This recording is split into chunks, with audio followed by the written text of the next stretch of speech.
माँ रोज़ मुझे जीजाजी के कमरे में दूध का गिलास देकर भेज दिया करती थी। जब मैं इनकार करती तो बहुत सारे पैसे पकड़ाकर मुझे चुप करवा देती। पैसे लेकर मैं भी बहुत ज़्यादा खुश हो जाया करती थी। इसी वजह से शर्म के मारे दूध का गिलास लेकर मैं जीजाजी के कमरे में चली जाती। लेकिन फिर एक रात माँ ने मुझे पूरे 2 लाख रुपये मेरे हाथ पर थमा दिए और मुझे जीजाजी के कमरे में सोने के लिए कहा।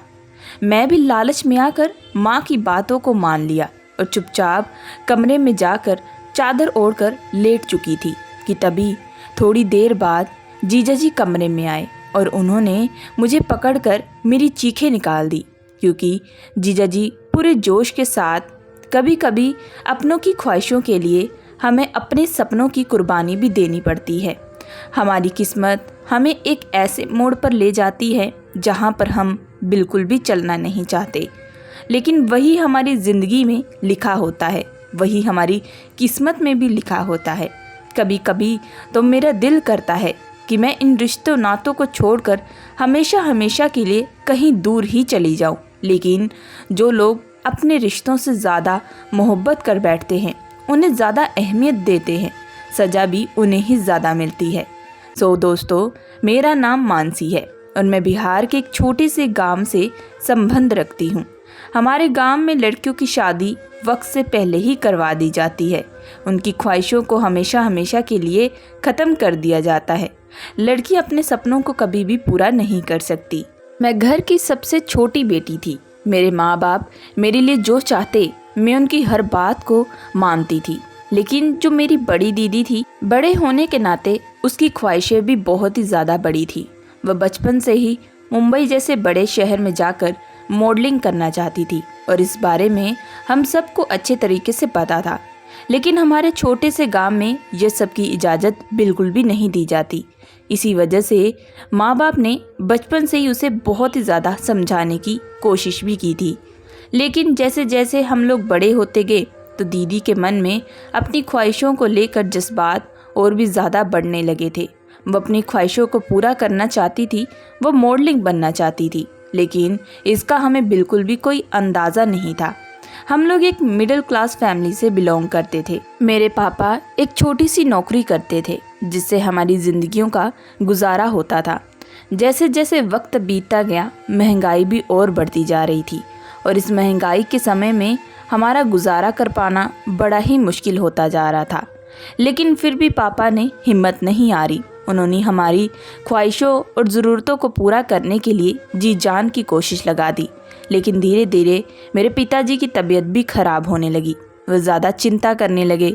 बड़े हो जाने से हमारी जिम्मेदारियां भी बढ़ने लगी थी। हमारी अब शादी की भी उम्र हो चुकी थी, खास करके दीदी की। दीदी का नाम प्रियंका था। मैं अपने घर में सबसे बेइंतहा मोहब्बत करती थी और सबसे छोटी भी थी। मेरी उम्र उस वक्त 15 साल थी। तभी हमें यह खबर पता चली कि काम से लौटते हुए मेरे पिताजी बेहोश हो चुके थे और उन्हें तुरंत अस्पताल पहुंचाया गया। जब हम लोग अस्पताल पहुंचे तो पिताजी को देखकर मुझे काफ़ी ज़्यादा दुख भी हो रहा था। जब डॉक्टरों से पता चला तो उन्होंने कहा कि थकान की वजह से इन्हें चक्कर आ चुके हैं, आपको इनका अच्छे से देखभाल करना पड़ेगा। इन्हें भी आराम की सख्त ज़रूरत है क्योंकि इनके शरीर में खाने पीने की बहुत ही ज़्यादा कमी हो चुकी है। इन सब बातों को सुनकर मैं बहुत ही ज़्यादा दुखी हो चुकी थी। पिताजी के कुछ पैसे जमा किए हुए थे, वही निकाल कर माँ ने अस्पताल की फ़ीस भरी थी। उसके 2 दिन बाद हम पिताजी को अस्पताल से वापस घर ले आए थे। पिताजी की हालत देखकर दीदी भी बड़ी परेशान हो चुकी थी। घर में दीदी और मेरा नेचर बिल्कुल ही अलग सा था। घर आने के बाद पिताजी ने दीदी से बात की थी। उन्होंने उनकी शुरू में दीदी ने शादी से इनकार भी किया, लेकिन तभी पिताजी ने अपनी कसम दे दी। उन्होंने कहा कि उनके एक दोस्त का बेटा है जो बहुत ही अच्छा लड़का है और अच्छा खासा कमा भी लेता है और मैं तुम्हारी शादी उस लड़के से करवाना चाहता हूँ। यह बात सुनते ही दीदी गुस्से में आ गई थी। वह कहने लगी कि वह अभी शादी वगैरह बिल्कुल भी नहीं करना चाहती क्योंकि अभी उसे मॉडलिंग करनी है। यह बात सुनते ही माँ गुस्से से दौड़ती हुई कमरे में आई और कहने लगी कि तू करना क्या चाहती है, तेरे पिताजी की इतनी तबीयत खराब है। बेटा, हम छोटे लोग हैं, हमें इतने बड़े बड़े सपने देखने की बिल्कुल भी इजाज़त नहीं होती। आज तेरे पिताजी तेरे लिए जो फैसला कर रहे हैं वो तेरी बेहतरीन के लिए कर रहे हैं। पिताजी ने भी दीदी को प्यार से समझाने की पूरी कोशिश की थी। दीदी को भी पिताजी की चिंता थी, इसी वजह से मजबूरी में आकर उन्होंने पिताजी की बात को मान लिया था और फिर कुछ दिन के अंदर उस लड़के से दीदी की शादी हो चुकी थी।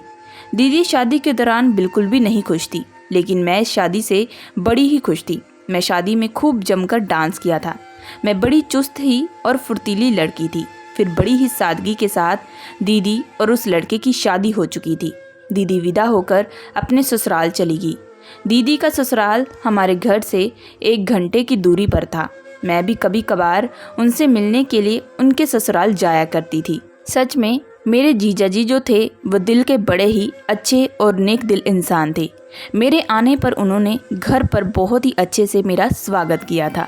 दीदी के ससुराल में जीजाजी की एक नानी रहा करती थी जो कि काफ़ी बुजुर्ग हो चुकी थी और उनके माता बहुत सालों पहले ही डिवोर्स हो चुका था और उन दोनों का अलग अलग शादियां भी हो चुकी थी और तब से जीजाजी को उनकी नानी ने ही पाल पोस कर बड़ा किया था।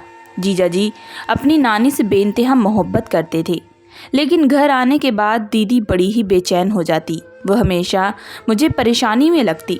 जब मैं उनसे पूछती तो अक्सर मुझे यही कहा करती कि मुझे मॉडलिंग करनी थी, कुछ बनना था, ज़िंदगी में कुछ काबिल बनना था, अपने पैरों पर खड़ा होना था। लेकिन इसके आगे मैं जब उससे पूछती तो वह कुछ भी नहीं बोलती और बातों को घुमाने लगती। इसी तरह हम सब की ज़िंदगी भी बीत रही थी कि तभी हमें 1 महीने के बाद ये खबर मिली कि दीदी माँ बनने वाली हैं। लेकिन दीदी पर माँ बनने की कोई खुशी नहीं थी। ऐसा मानो कि वह सब कुछ ये मजबूरी में कर रही हो, बल्कि इसके उल्टा जीजाजी तो दीदी की खातिरदारी में कोई कमी नहीं रखते थे। वह दिन रात इस समय में उनकी सेवा करते थे। उनके पास बहुत पैसे भी थे। हमें हमारे घर पर खाने पीने की कई बार परेशानी भी उठानी पड़ती थी, लेकिन दीदी के ससुराल में हर चीज़ टेबल पर सजा कर रखी जाती थी। फिर भी पता नहीं दीदी खुश क्यों नहीं रहती थी। इसी तरह पूरे 9 महीने बीत चुके थे और दीदी ने एक बहुत ही प्यारे से बेटे को जन्म दिया था। अब मैं मौसी बन चुकी थी। इस बात से मैं बेहद खुश थी। मैंने पूरे मोहल्ले में मिठाई बांटी। एक दिन मैं शाम को घर वापस आई तो मैंने दीदी और माँ को कुछ बातें करते हुए देखा। दोनों आपस में कुछ बहस रहे थे, लेकिन जब मैं उनके करीब आकर खड़ी हुई तो दोनों ही चुप हो चुके थे। दीदी भी गुस्से से अपने ससुराल चली गई। माँ ने भी उसे जाने से बिल्कुल भी नहीं रोका था। तभी हमें उसके दूसरे दिन यह खबर मिली कि दीदी घर छोड़कर चली गई है। इस बात से बेहद ही मैं परेशान थी। मुझे समझ में नहीं आ रहा था फिर दीदी ने ऐसा क्यों किया, लेकिन दीदी ने एक चिट्ठी लिखी थी कि अब वह और ये मजबूरी के रिश्ते नहीं निभा पाएगी। उसे मॉडलिंग करनी थी, इसी वजह से वह हमेशा हमेशा के लिए मुंबई जाने वाली है। इस बात से हम लोग पूरे तरीके से टूट चुके थे और सबसे ज़्यादा जीजाजी। मेरे जीजाजी अब अकेले बच्चे को कैसे पालते। कुछ दिन बीते थे और दीदी ने यह फैसला कर लिया। दीदी ने एक बार भी अपने बच्चे के बारे में नहीं सोचा। लोग भी उसके बारे में बुरा भला बोलने लगे। वह कहने लगे कि कैसी माँ थी जिसने कुछ दिन ही हुए अपने बेटे को जन्म दिया और उसे हमेशा हमेशा के लिए अकेला छोड़कर चली गई। एक बार भी अपने पति और बच्चे के बारे में बिल्कुल भी नहीं सोचा। पिताजी दीदी के जाने के बाद पूरे तरीके से टूट चुके थे। उनकी हालत पहले से ज़्यादा खराब हो चुकी थी। मैं अपनी आंखों से अपने परिवार को बिखरते हुए देख रही थी, लेकिन मैं कुछ भी कर नहीं पा रही थी। मेरे जीजाजी की जो नानी थी वो भी इस उम्र में बूढ़ी हो चुकी थी और वह भी अब बच्चे का बिल्कुल भी अच्छे से ध्यान नहीं रख पा रही थी। अब जीजाजी पर पूरी तरीके से मुसीबत आ चुकी थी। माँ बार बार जीजाजी से माफ़ी मांग रही थी और उन्हें कह रही थी कि यह सब उनकी वजह से ही हुआ है। मेरी बेटी ऐसा कुछ करेगी हमें यह हरगिज़ मालूम नहीं था, नहीं तो हम तुम्हारी शादी उससे बिल्कुल भी नहीं करवाते। लेकिन मुझे सबसे ज़्यादा उस छोटे से बच्चे को देखकर बहुत ही ज़्यादा तकलीफ़ हो रही थी। बिस्तर पर पड़ा वह बहुत ज़ोरों से रो रहा था। मैं तभी उसके करीब गई और उसे पकड़कर चुप कराने की पूरी कोशिश करने लगी। वह बच्चा भी मेरे पास आते ही बहुत जल्द चुप हो चुका था और ये सब मेरी माँ और जीजाजी दोनों ही देख रहे थे। बच्चे के साथ कुछ वक्त बिताने के बाद मुझे वापस अपने घर आना था। मन मार कर मैं वापस अपने घर आ चुकी थी। लेकिन मेरा घर पर बिल्कुल भी मन नहीं लग रहा था। जीजाजी माँ को फ़ोन पर बच्चे के बारे में बताते थे कि बच्चा बिल्कुल भी चुप नहीं हो रहा, उसे एक माँ की ज़रूरत है। इस बात से माँ बड़ी ही परेशान होती थी। तभी माँ मेरे पास आई और कहने लगी कि तुम अपने जीजाजी के पास रहने के लिए जाओ, उन्हें अभी हमारी बहुत ही ज़्यादा ज़रूरत है, क्योंकि बच्चा अभी काफ़ी छोटा है। तेरे जीजाजी अकेला उसे कैसे संभालेंगे। मुझे भी माँ की ये बात सही ही लगी थी, लेकिन उस वक्त पिताजी ने इनकार कर दिया। पिताजी कहने लगे वह अभी खुद 17 साल की है और वह बच्चे का कैसे ध्यान रखेगी, उसे तो बच्चा संभालना नहीं आता। फिर पिताजी और माँ दोनों में बहस चालू हो चुकी थी। मैं उन दोनों को शांत कराने के लिए पिताजी से कहा कि पिताजी, मैं वहाँ जाने के लिए तैयार हूँ। वैसे भी मैं खुद उस बच्चे को अकेला नहीं छोड़ना चाहती, वह काफ़ी मासूम है और अभी बहुत ही छोटा है। पिताजी भी मेरी बात सुनकर चुप हो चुके थे और गुस्से से वह अपने कमरे में चले गए। मैंने रात भर अपना सामान पैक किया। तभी माँ मेरे कमरे में दौड़ती हुई आई और उसने कुछ मुझे नए नए कपड़े भी ला कर दिए और मुझे कहने लगी कि वहाँ जाकर अब से तुम यही पहनना। मैंने कहा कि माँ, इन सब की क्या ज़रूरत है, मेरे पास तो ऑलरेडी कितने सारे कपड़े हैं। माँ कहने लगी जैसा मैं कहती हूँ तुझे वैसा ही करना पड़ेगा। मैं भी चुपचाप माँ की बात को मान लिया और दूसरे दिन जीजाजी के घर जाने के लिए रवाना हो चुकी थी। जैसे ही मैं घर के अंदर दाखिल हुई तो मुझे बाहर से ही बच्चे की बहुत ही ज़्यादा रोने की आवाज़ें आ रही थी। जीजाजी उसे पकड़कर पूरी कोशिश कर रहे थे चुप कराने की, लेकिन वह बच्चा बिल्कुल भी चुप नहीं हो रहा था। मैंने जैसे ही उसे अपने हाथों में लिया तो वह मुझे देखकर हंसने लगा और तुरंत चुप हो चुका था। यह सब देखकर जीजाजी कहने लगे कि वाकई मानसी, तुम्हारे हाथों में जादू है, ये तो तुम्हारे हाथ में आते ही तुरंत चुप हो चुका है। हम कब से इसे चुप कराने की कोशिश कर रहे थे। तभी मैं भी हंसते हुए कहने लगी कि आप चिंता मत करें, अब मैं आ चुकी हूँ, अब से मैं खुद इसका ख्याल रखूँगी। फिर जीजाजी ने मुझे अपने साथ वाला कमरा दिखा दिया और मैं वहाँ अपना बैग रखा और फ्रेश होकर माँ के बताए हुए कपड़े पहन लिए, जिसमें मैं आज बेहद सुंदर लग रही थी और मैं अपनी उम्र से ज़्यादा भी लगने लगी थी। ये देखकर मुझे भी अच्छा लग रहा था। उसके बाद मैं बच्चे के पास चली गई, उसे वक्त देने लगी। अब घर का माहौल बहुत अच्छे तरीके से हो चुका था, लेकिन जब भी रात को जीजाजी आते तो वह काफ़ी ज़्यादा मायूस हो जाते थे। मुझे पता था कि उन्हें दीदी की याद सता रही थी, क्योंकि वह दीदी से मोहब्बत करते थे। मुझे जीजाजी का दर्द बिल्कुल भी देखा नहीं जाता था। दीदी ने जो किया वह बहुत ही ज़्यादा गलत था। कुछ दिन के बाद माँ भी आकर हमारे साथ रहने लगी और मुझे कहने लगी कि अभी बच्चा बहुत ही छोटा है और सिर्फ तुम उसे अकेली बिल्कुल भी संभाल नहीं पाओगी, क्योंकि तुम्हें बच्चा संभालना तो बिल्कुल आता ही नहीं है। मुझे भी माँ की ये बातें सही लगी थी। मैं भी खुश थी कि माँ भी मेरे साथ इस घर में रहेगी, क्योंकि मैं आज से पहले कभी बच्चा तो पाली नहीं थी जो मैं बच्चे को अच्छी तरह से संभाल पाती। अब कभी माँ बच्चे का ख्याल रखती तो कभी कदार मैं माँ के साथ बच्चे को समझने की पूरी तरीके से कोशिश किया करती थी कि बच्चा कैसे संभालते हैं, जैसे बच्चे को किस तरीके से पकड़ना चाहिए, बच्चे को कैसे चुप कराना चाहिए, बच्चे के कपड़े कैसे बदलने चाहिए, वगैरह वगैरह। लेकिन अब रोज हफ्ते के एक दिन माँ जीजाजी जी के साथ बाहर जाती और मेरे लिए कुछ नए नए सूट भी लेकर आया करती थी। मैं माँ को बार बार इनकार भी करती कि मुझे इन सब की बिल्कुल भी ज़रूरत नहीं है। तभी माँ फिर से मुझे गुस्से से देखने लगती और उसके बाद मैं चुपचाप माँ के दिए हुए कपड़े ले लेती। लेकिन रात को एक बड़ी ही अजीब सी घटना होती। मैं बार बार मुझे गर्म दूध का गिलास देकर जीजाजी के कमरे में भेज दिया करती थी। मैं इनकार करती थी, लेकिन वह मुझे कहती कि अभी जीजाजी को तुम वक्त दो। तुम्हारी दीदी के जाने के बाद तुम्हारे जीजाजी काफ़ी ज़्यादा उदास हो चुके हैं, वह किसी से हंस खुल कर बात नहीं करते। मुझे भी ये बात सही लगी थी। मैंने भी माँ की बात को मान लिया था। लेकिन कमरे में जाते ही मैंने यह देखा कि जीजाजी बिस्तर के नीचे बैठकर बहुत रो रहे थे और मेरे आते ही उन्होंने चुपके से अपने आंसुओं को पोंछ लिया था। तभी वह उठकर खड़े हुए और मुझे कहने लगे कि मानसी, तुम यहाँ पर क्या कर रही हो। मैंने कहा कि मैं आपके लिए गरम गरम दूध लेकर आई हूँ, जो कि आपकी सेहत के लिए काफ़ी अच्छा रहेगा। आप दिन ब दिन कमज़ोर होते जा रहे हैं। ये सुनते ही उन्होंने तुरंत दूध का गिलास मेरे हाथ से लिया। फिर हम दोनों आपस में बातें करने लगे। आज बहुत टाइम के बाद मैंने जीजाजी से बात करते हुए देखा था, लेकिन जब से दीदी गई थी उसके बाद से तो जीजाजी कभी भी दिल खोलकर बात ही नहीं करते थे। वह हमेशा चुपचाप रहते थे। जीजाजी से बात करने के बाद मैं अपने कमरे में आ चुकी थी। जब सुबह हुई तो मैंने माँ को भी जीजाजी के बारे में बताया था। माँ भी ये सारी बातें सुनकर उदास हो चुकी थी।